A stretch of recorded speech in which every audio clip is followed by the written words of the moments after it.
Partijos centro komiteto kovo plenumo Šiaulių dviračių gamykloje gimė puikiai iniciatyva. Ja pirmoji pasiūlė Tenė Burakova, mūsų komjaunuolių pareiga padėti kaimui. Buvo sudarytas specialus štabas, kuriam vadovauti ėmėsi Danielius Komža. Iš šefuojamo Auksinės Varpos kolūkio įmonėn atvyko žmonės. Alfonsas Siknikas neturėjo specialybės, čia jį išmokys tekintojo amato. Vladas Kliminskas elektrikas, betgi jisai savamokslis, o elektrifikavimo darbai kolūkyje dabar pačiame įkarštyje. Tad Šiaulių dviračių gamyklos darbininkų parama žemdirbiams šiandieną labai reikalinga.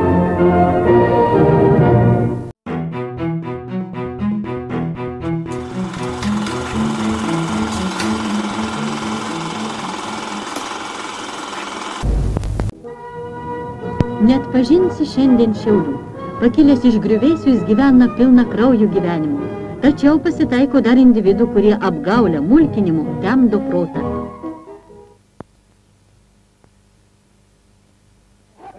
Adventistų susirinkimų vieta Taikos gatvė 118 numeris. Nesvetingas tai namas. Adventistų pamokslininkas Albinas Virbickas ir jo fanatikė žmona, tai jų namuose rinkdavosi sektantai. Jų aukos vaikai, Vytukas ir Marytė. Tėvai lošino juos fiziškai, moraliai, rykštės pagalba mokė Biblijos. Jiems draudė ne tik skaityti knygas, bet ir juokti, šypsotis. Visuomenė kreipėsi į teismą. Kodėl jūsų vaikai nelanko šeštadieniais mokyklos? Tai yra bažnytinis dalykas. Čia yra tikėjimo dalykas. O tikėjimas, sąžinė, laisvė yra. Kiekvienas gali laisvai, kaip aš galiu laisvai šeštadienį švęsti. Taip, pilietis turi ir mano sūnus turi teisę irgi tas pačias. Tai jūsų nurodymų vaikai nelanko mokyklos šeštadieniais? Ne mano. Ne jūsų nurodymų? Ne mano. Jis yra įsiauklėjęs, jis seka tėvų pavyzdį. Tai sūnus ir duktė nelanko mokyklos šeštadieniais, sekdami jūsų pavyzdžių? Taip, tas ir visuomet, kur obelis, ten ir obeliukai. Buvęs adventistas Ramanauskas papasakojo, kaip iš lengvatikių suneštų pinigų Virbickas nusipirko namus, mašiną. Visi, kurie tą dieną tilpo dramos teatro salėje, pasmerkė adventistus, žalojančius savo vaikų gyvenimą. Teismo sprendimas teisingas, atimti iš Virbickų tėvystės teisės.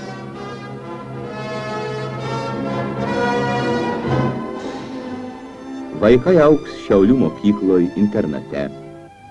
Ir 11 dvejetų, kuriuos paskutinėme trimestre gavo Vytukas, padės ištaisyti kolektyvas.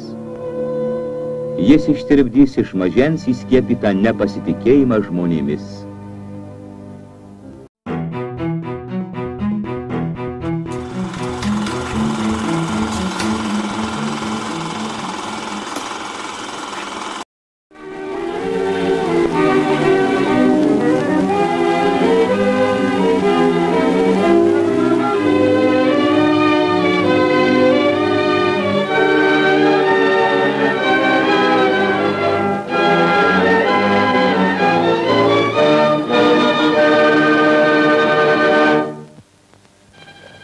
Meškuičių miestelis netoli Šiaulių.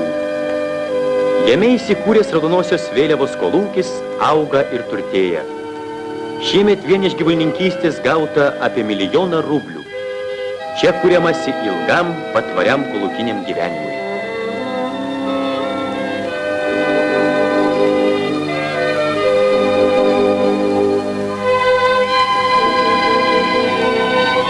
Laukų darbuose kolūkiečių taip pat nereikia raginti. Pirmoji Šiaulių rajone rudens sėją baigė Prano Brašiškio brigada. Domas Baltulis kalvis, o per Rugiapjūtę jo darbščios rankos ir kertamąją vairavo. Kolūkyje daug šaunių darbo pirmūnų, apie juos čia dainas dainuoja.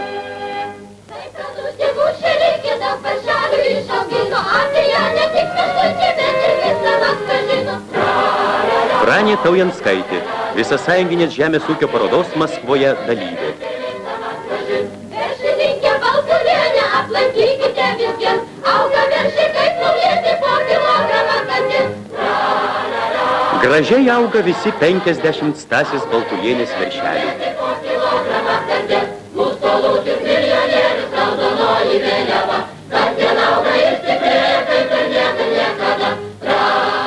Beveik 2 milijonus rublių siekia kolūkio pajamos. Šiais metais jos išaugo dvigubai. Valstybė atsilyginta pilnutinai, o kolūkio aruodai tebėra kupini. Vis svaresnis socialistinių laukų šeimininkų darbadienis. Vien avanso 1,5 tonos grūdų gavo kolūkietis Juozas Baltulis ir jo žmona daržininkė Anelė.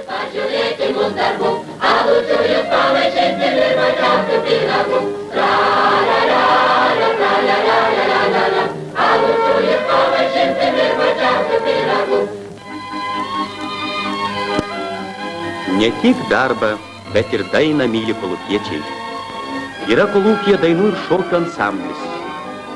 Jame dalyvauja ir vaistininkė Ona Damskytė, ir kiaulių fermos vedėja Ona Nikoltienė, ir moksleivė Gražina Baltulytė. Į ansamblį susitelkė 130 dainininkų, šokėjų ir muzikantų, jauni ir seni. 74 metų pensininkas Ignas Garnys, orkestro klarnetistas. Ansamblį vadovauja kolūkio mokytoja Ona Porveneckienė.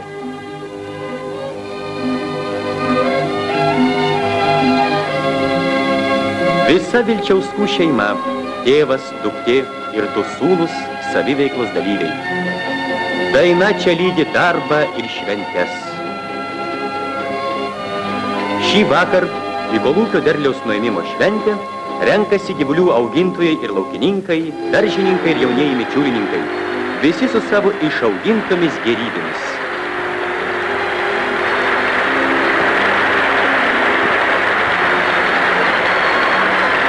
Senų liaudės papročių pabaigtuvių vainikas įteikiamas kolūkio pirmininkui Antanui Gerdaičiui.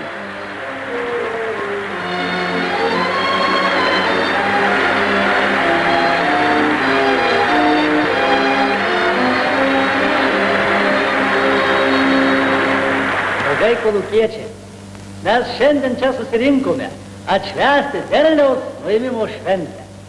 Gerai padirbėjome, išauginome aukštus derlius, ne tik įvykdėme, bet ir viršijome visas gamybinės užduotis.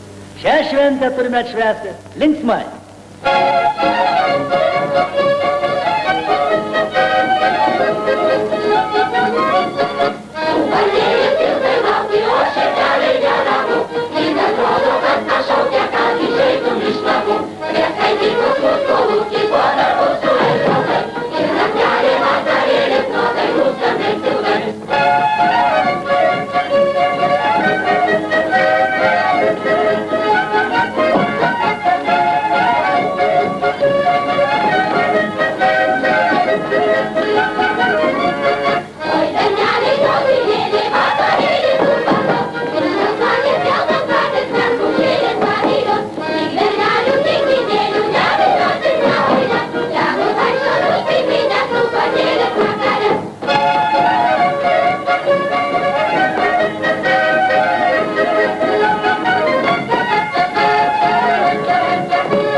Vilniuje geriausių Respublikos kolūkinių ansamblio apžiūroje dalyvauja ir Šiaulių rajono Raudonosios vėliavos kolūkio saviveiklininkai. Mūsų kolūkio Kolūkio pirmininko vaidmenyje pats kolūkio pirmininkas Antanas Gerdaitis.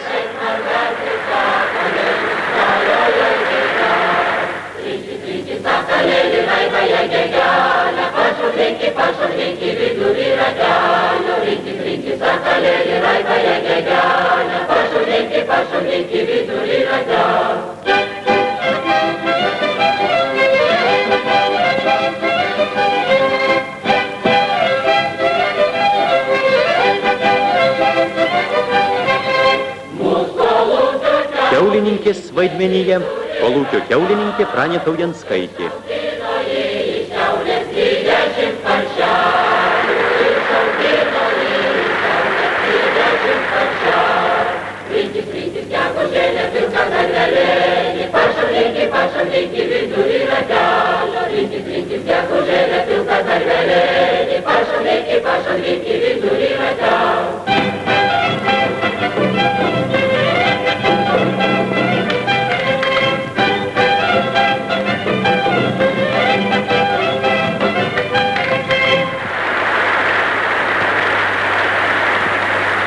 Šiaulių rajono Raudonosios vėliavos kolūkio dainų ir šokių ansamblis atstovaus Respublikos socialistinio kaimo kultūriniams laimėjimams mūsų plačiosios tėvynės sostinėje Maskvoje, visasąjunginėje žemės ūkio parodoje.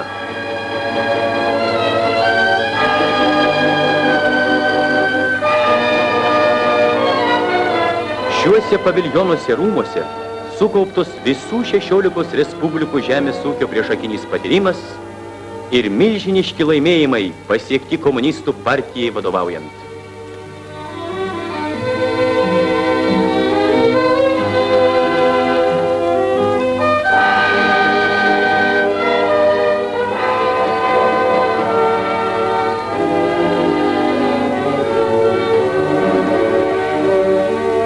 Parodoje demonstruojami ne tik gamybos, bet ir kultūros pasiekimai. Iš tolimo nedidelio Meškuičių miestelio čia atvyko Lietuvos kolūkinių laukų darbo ir kūrybos pirmūnai. Jų tarpe mūsų pažįstami kalvis Domas Baltulis, kiaulininkė Pranė Taujanskaitė. Centrinėje parodos koncertų estradoje Raudonosios vėliavos kolūkio ansamblis atlieka lietuvių liaudies šokį Klumpakojį.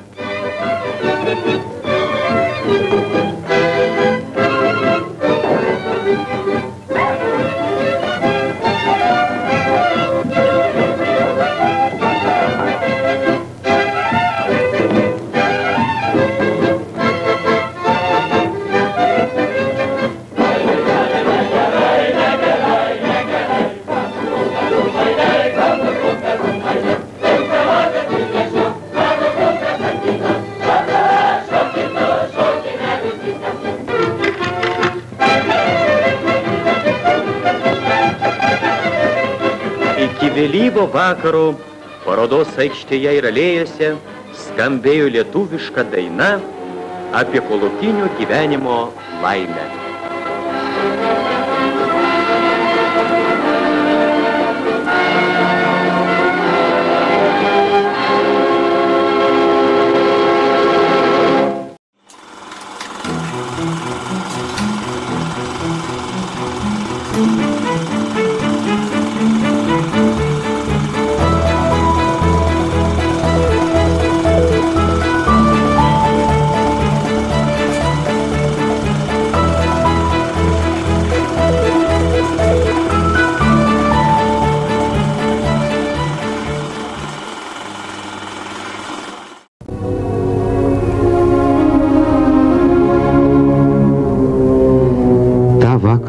Šiauliuose amžinosios ugnies deglas perėjo per 3 kartų pionierių, komjaunuolių ir buvusių revoliucionierių pogrindininkų rankas.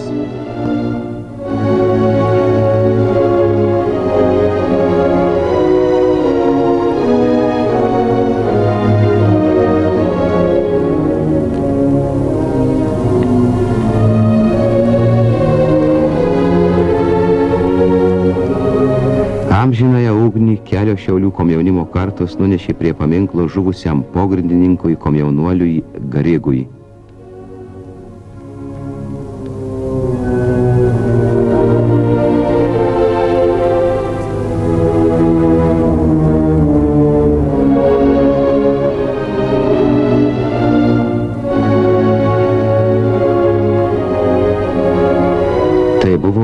beveik visų priesaika – saugoti komunistų partijos idealus.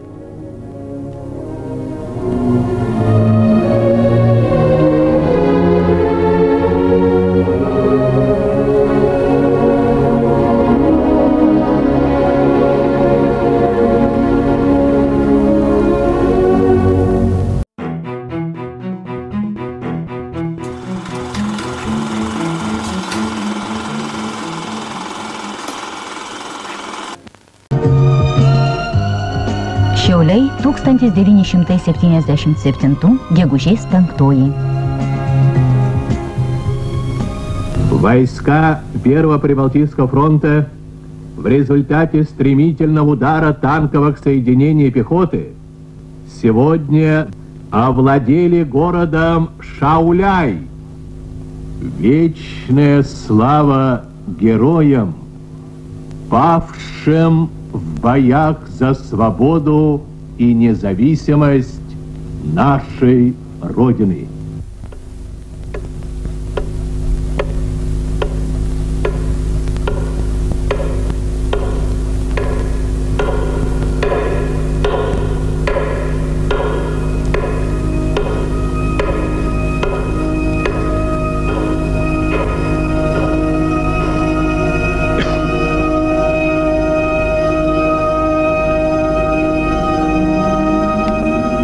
Šiandieną susirinkę atidengti monumentą didvyriškiams tarybinės armijos kariams, išvadavusiems miestą ir rajoną. Partijos Šiaulių miesto komiteto pirmasis sekretorius Jonas Lukauskas. Mūsų laimėjimus, kurių nebūtų buvę įmanomi be tarybinių karių, visos tarybinės liaudės, vadovaujamos komunistų partijos pergalės.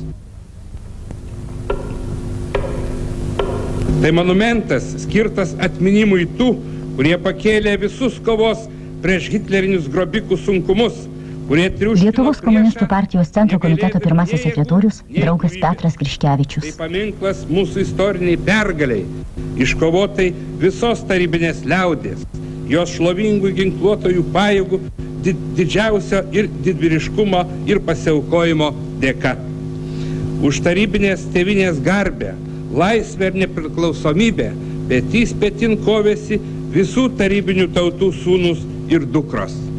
Išmintingas komunistų partijos vadovavimas, neišardama darbininkų ir valstiečių sąjunga, mūšiuose pralietų krauju sutvirtinta lenininė tautų draugystė, visą tai lemiamų mastų padėjo įveikti nuožmųjį priešą.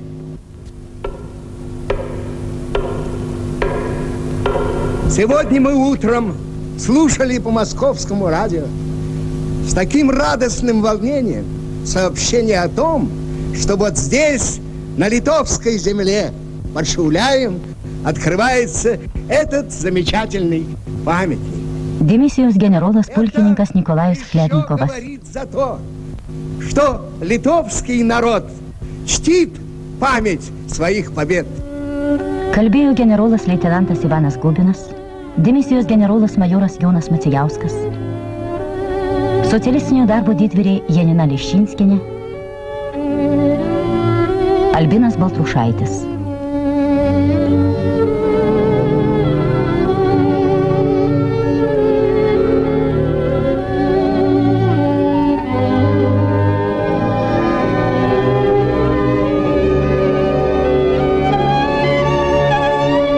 Gėles padėjo ir Šiaulius vadavusių armijų atstovai, 16-osios lietuviškosios divizijos veteranai, kiti svečiai. Monumento autoriai skulptorius Kęstutis Patamsis, architektė Gražina Pajarskaitė.